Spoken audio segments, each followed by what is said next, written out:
ዕለተ ቅዳሜ ጥር 9 ቀን 2018 ዓ.ም ምሽት ላይ እንገኛለን። ሰላም ጤና ይስጥልን። የተወደዳችሁና የተከበራችሁ የኢትዮስ ሚዲያ ቤተሰቦች እንደምን አመሻችሁ። ከተለያዩ ታማኝ የመረጃ ምንጮች የደረሱንን ሰበር ዜናዎች ይዘን ቀርበናል። በቅድሚያም አርዕስተ ዜና። በጉጉት ሲጠበቅ የነበረው የፋኖ አንድነት በይፋ ተበሰረ። በአራቱም የአማራ ግዛቶች የሚገኙ የፋኖ ኃይሎች ወደ አንድ የመጡ ሲሆን የአማራ ፋኖ ብሔራዊ ንቅናቄ የተሰኘ አዲስ ድርጅት ተመስርቷል።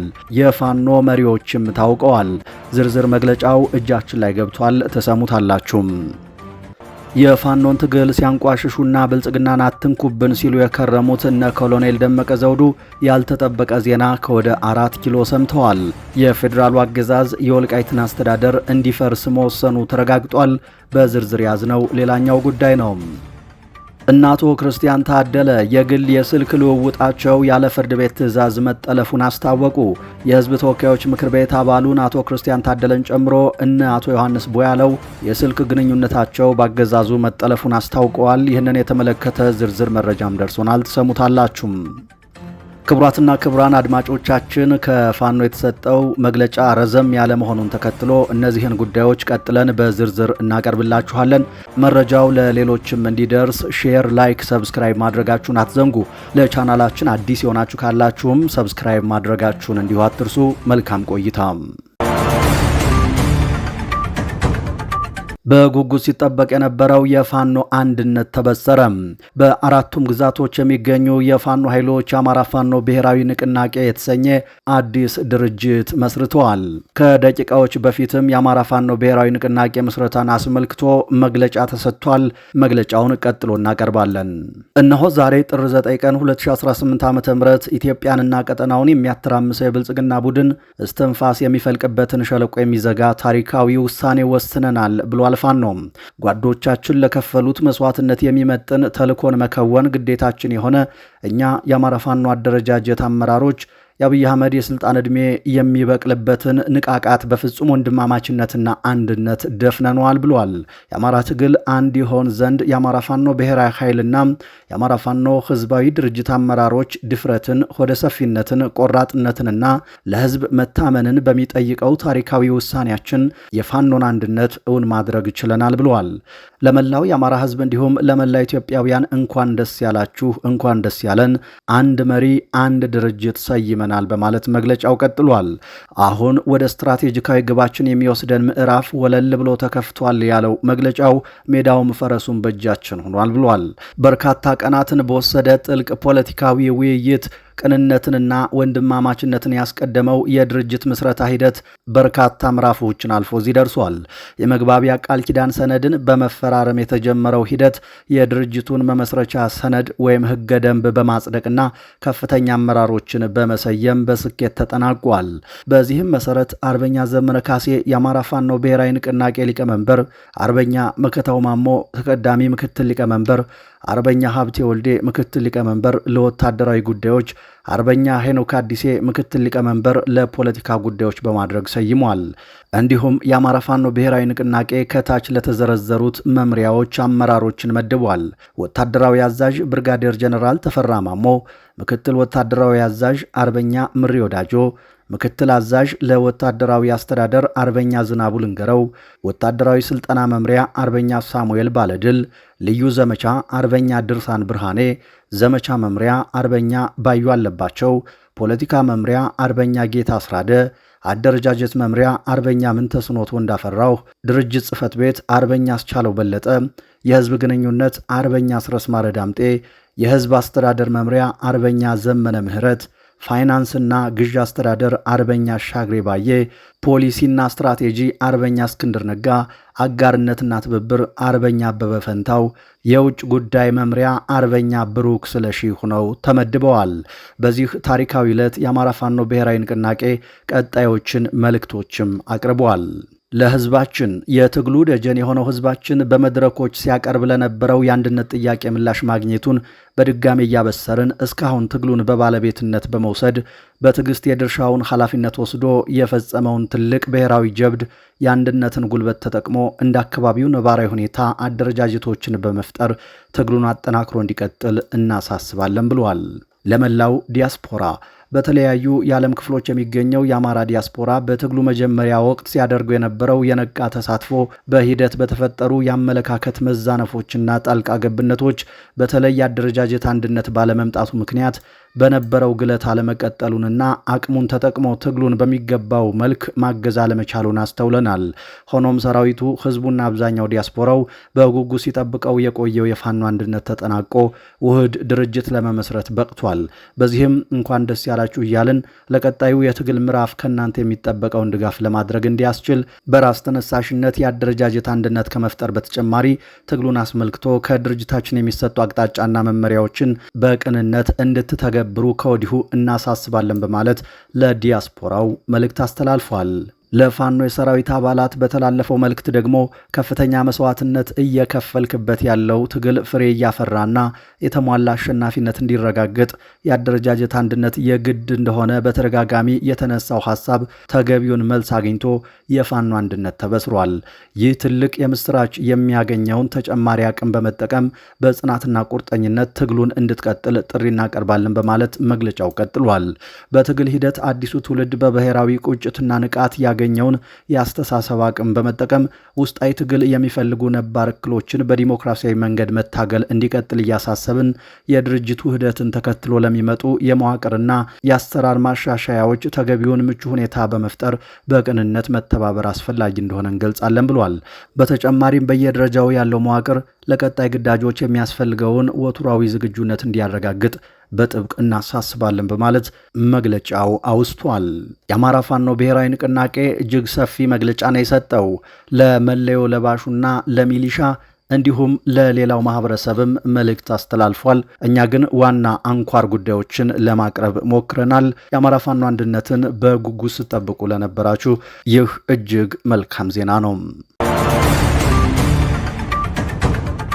የፋኖን ትግል ሲያንቋሽሹና ብልጽግናን አትንኩብን ሲሉ የከረሙት እነ ኮሎኔል ደመቀ ዘውዱ ያልጠበቁትን ዜና ከፌዴራሉ አገዛዝ ሰምተዋል። የፌዴራሉ አገዛዝ የወልቃይትን አስተዳደር እንዲፈርስ መወሰኑ ተረጋግጧል።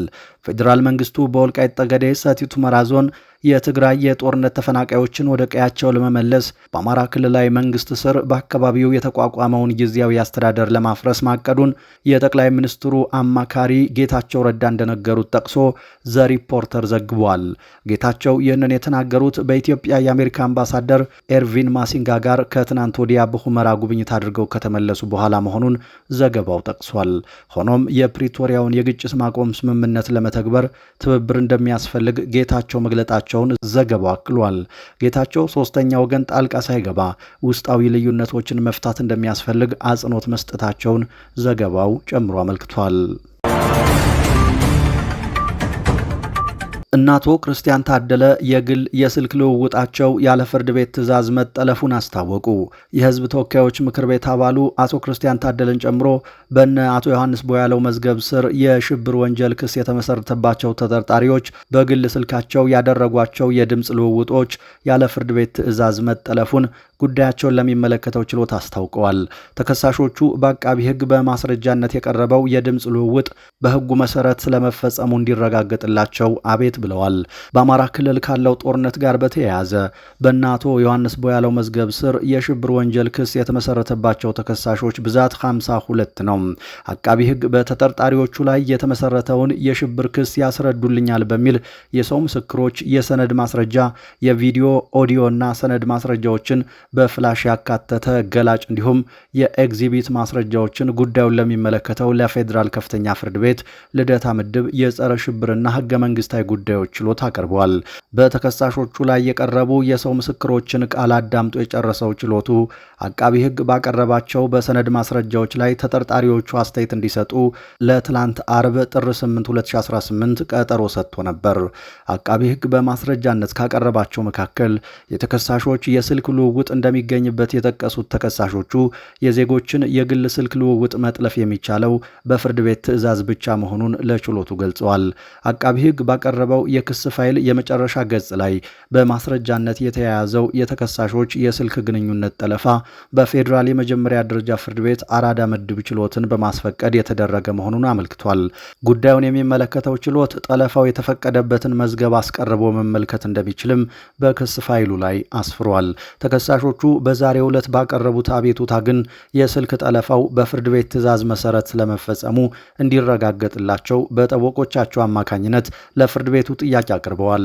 ይህንኑ ጥያቄ አቶ ክርስቲያንና አቶ ዮሐንስ በራሳቸው አንደበት ለችሎቱ አሰምተዋል።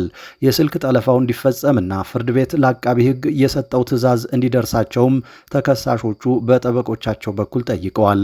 ጠበቆቹ ከዚህ በተጨማሪ በአቃቢ ሕግ የሰነድ ማስረጃዎች ላይ ተከሳሾች የሚያቀርቡት የጽሑፍ አስተያየት ተጠናቆ ለትላንትናው ችሎት እንዳልደረሳቸው ለችሎቱ ገልጸዋል።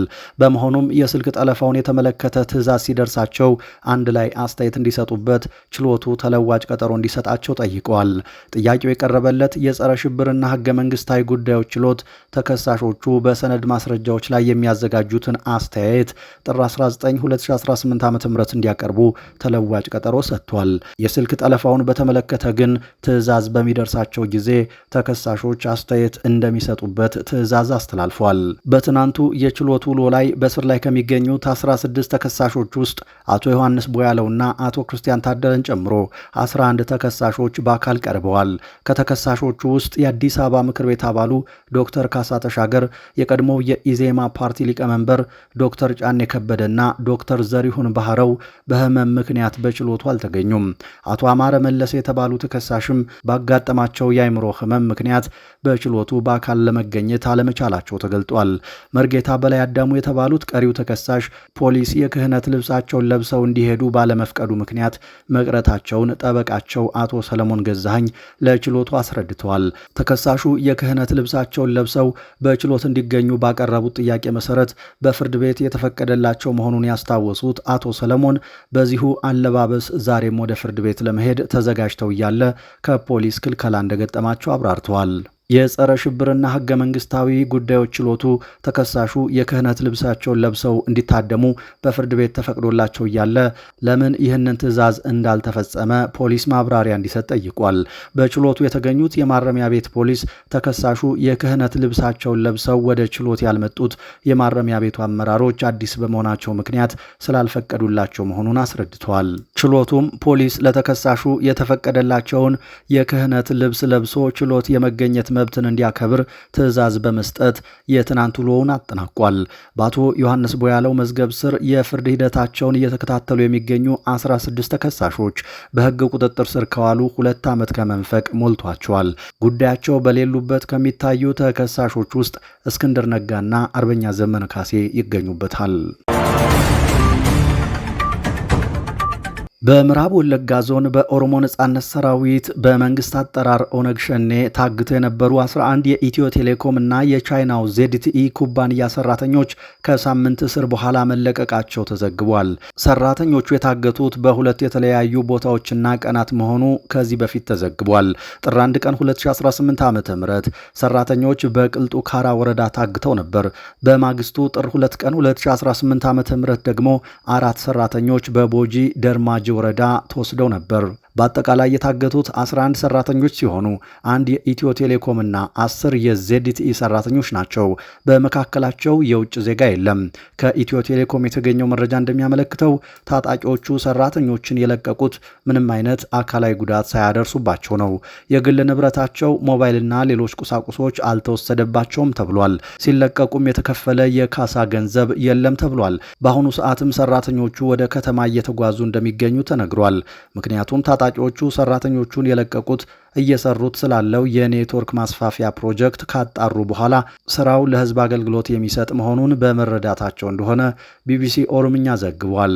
ቀደም ሲል አጋቾች ለመልቀቅ በሚሊዮን የሚቆጠር ገንዘብ ጠይቀው እንደነበር ቢወራም በመጨረሻ ግን በነጻ ተለቀዋል። የ81 ዓመቱ ሙሴቬኒ በምርጫ በማሸነፋቸው የ40 ዓመት ስልጣናቸውን ሊያራዝሙ ነው። ፕሬዝደንት ዮሪ ሙሴቬኒ ሐሙስ ዕለት በዩጋንዳ በተካሄደው ምርጫ ለተጨማሪ 5 ዓመት ሀገሪቱን ለመምራት መመረጣቸው ተገልጿል። ሙሴቬኒ ለ7ኛ ጊዜ በተሳተፉበት ምርጫ በስልጣን ለመቀጠል የሚያስችላቸውን ድምፅ በማግኘታቸው ኡጋንዳን የመሩበትን 40 ዓመት ያራዝመዋል። የሀገሪቱ የምርጫ ኮሚሽን እንዳስታወቀው ሙሴቬኒ በምርጫ 72 በመቶ የመራጮች ድምፅን ሲያገኙ የምርጫውን ውጤት ሐሰተኛ በማለት የተቃወመው ዋነኛው ተፎካካሪያቸው ቦቢ ዋይን የ25 በመቶ መራጮችን ድምፅ አግኝቷል።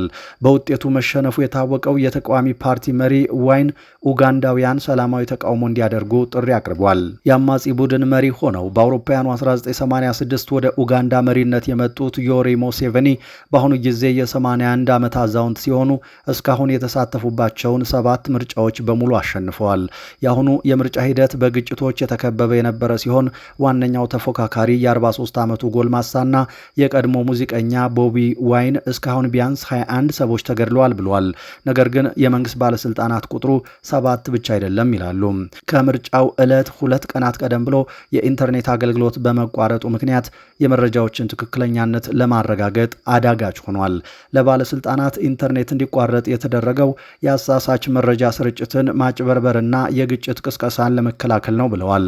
የተባበሩት መንግስታት ድርጅት የሰብአዊ መብቶች ጽሕፈት ቤት ግን ኢንተርኔት እንዲዘጋ መደረጉ በእጅጉ እንዳሳሰበው ገልጿል። የተወደዳችሁ የኢትዮስ ሚዲያ ቤተሰቦች ለምሽቱ ያዝናቸው አጫጭር መረጃዎቻችን እነዚህ ነበሩ። ነገ በረፋድ የመረጃ ጥንቅራችን ሌሎች ጉዳዮችን ይዘን እንጠብቃችኋለን። ቻናሉ እንዲያድግና ተደራሽነታችን እንዲሰፋ ሰብስክራይብ፣ ላይክ እና ሼር ማድረጋችሁን ቀጥሉ። መልካም አዳር ተመኘን።